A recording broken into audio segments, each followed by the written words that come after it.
There aren't a whole lot of places for teens to get facts today, and therefore they don't make the best decisions. They need to be informed to have factual information. I think human sexuality is one of the most confusing topics that teenagers face right now. Peer pressure plays a major impact on a student's decision, way more at this age, especially middle school age, than parents do. If I can tell you about proliferation of pornography and how just the reality of having smartphones has brought the corner magazine rack into every kid's pocket. When you're talking about the high school population specifically, you have a level of maturity that you have to consider. Your teenage years are a very self-centered time. And schools are so highly regulated that their ability to provide information is largely fueled by the political bent of the school leadership. Statistics show that when young girls have an unintended pregnancy, that it doesn't just impact her, it impacts the entire community, it impacts her family, and ultimately it impacts the child.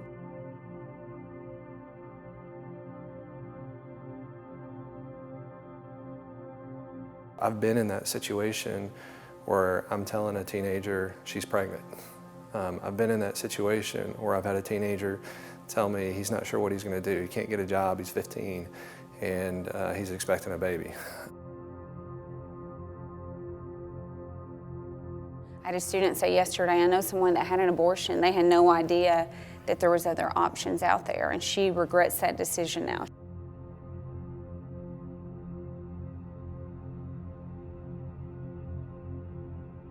That's the mindset, unfortunately, of a lot of young people. They really don't understand. They, in their mind, if I wasn't going to choose to be a parent, then why go through the 9 months of pregnancy? It is shocking and astounding, I think, when you look at the economic impact of things like teenage pregnancy.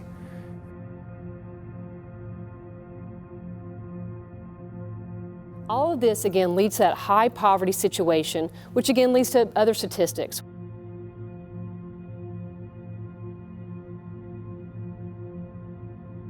The best thing for a child is to have a mother and a father home, and we are many times forgetting about that message.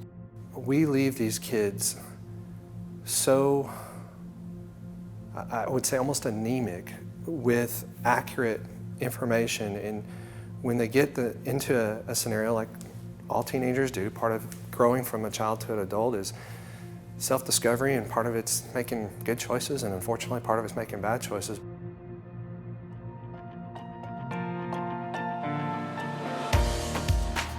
DCO is a program that reaches our teens and our young adults and helps them to make good decisions in their life related to sexual activity. I love what they do in the school systems. They come in and they will talk to students about, in the middle school setting, healthy boundaries. And in that program, one of the things they do that I think is so neat is they'll ask a kid for their cell phone. And then they'll say, well, what's the password to your cell phone? Well, I'm gonna get on your Instagram and post something on your Instagram, and it doesn't take long for the kids to, can I have my phone back? You have boundaries for your cell phone, you have boundaries for your Instagram. Why don't you have boundaries for yourself? They give statistical, medically accurate information. It's not just opinions and hearsay. They have facts and everything to back it up. In 2002, when my best friend's daughter became pregnant at 15, I realized something that I had not seen before as a teacher, as a high school teacher, and that was just the lack of information and the lack of support that young women and their families experience when there's an unplanned pregnancy. And it was shocking to the point of I couldn't figure out why people were not giving her the information that she needed. I didn't realize that it didn't exist. As time would have it, my background as an educator kicked in, and the Decisions, Choices, and Options program was born, and we started with one high school in one county, and now we have 10 states, and we have about 15 counties in Tennessee, and we serve around 12 to 13,000 students each year. Our goal has not changed since the very first class, the very first day, and that is to provide students with the truth about the choices that they're making. We also hit not only primary prevention, we encourage abstinence to avoid all the risks completely, but then we even talk about, how can these students make better decisions if they've already chosen to have sex or if they already find themselves as a pregnant teen. We can encourage them to make better decisions for their life, but also the life of the child. The major difference between Decisions, Choices, and Options and the other programs that we look at, we're the only organization that educates students about adoption. And that's a neat thing that DCO does. It's not just about abstinence-based education or sexual risk avoidance. It's also about that gift that these kids who find themselves in a really difficult situation can turn a really negative scenario into a real positive one. After years of trying to have children of my own, I'd been unable and tried every fertility treatment out there, and it kind of just gave time, put it in God's hands. So my senior year of high school, Decisions, Choices, and Options came and delivered truth to my class. I was talking to a relative one day, and they told me about one of my little cousin's friends named Christine who was pregnant and was actually deciding to choose adoption for her child's life. And God basically hit me with a baseball bat in the stomach and said, you need to know more about this. DCO empowered me to change my story. Decisions, Choices, and Options, without their program, my story would be very different. I would have no college education.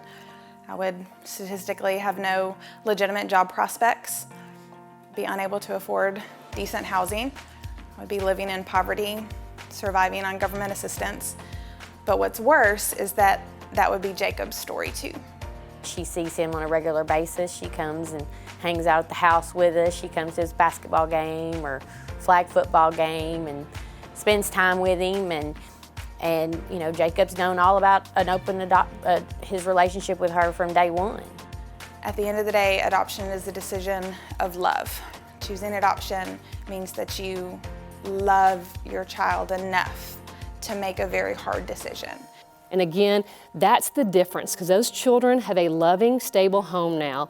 It was a very loving decision for them to put that child's needs in front of their own, despite the criticism from their peers, despite what the world may tell them. They made a very sacrificial, loving decision to put that child's needs in front of their own.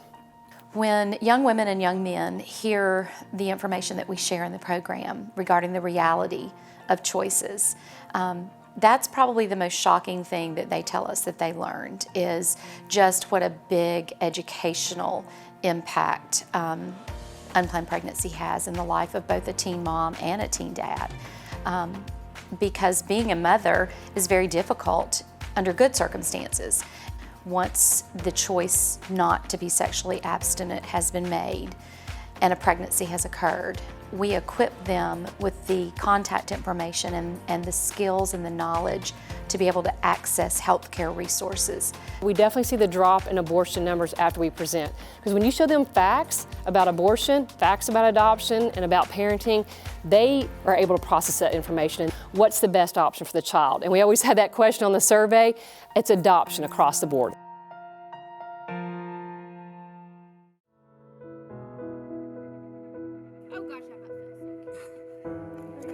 I am so proud of what DCO has done. They have made major, major difference in the communities that they serve in. And we can never thank them enough for what they do. No one else out there is talking about adoption. No one else out there is giving the truth about fetal development and about abortion. Nobody out there is giving the truth about what teen parenting looks like. We have more opportunities to speak than we have speakers and trained staff members to fulfill. And so we see doors continuing to open. The privilege that we have to go into schools is not one that we should take lightly. It isn't often that people are invited to come into a school and speak or teach or share information. And we have that privilege. And we're looking for those partners to come in with us. And you may not physically be able to walk into the school with us, but through your prayers, through your support, through sharing with others in your friend group or your circle of friends what we do, you can walk into that classroom with us. We are impacting students' lives every day. We are saving lives every day, because every time you show fetal development and you're showing students that that is a life and not a blob of tissue, you're going to save a life.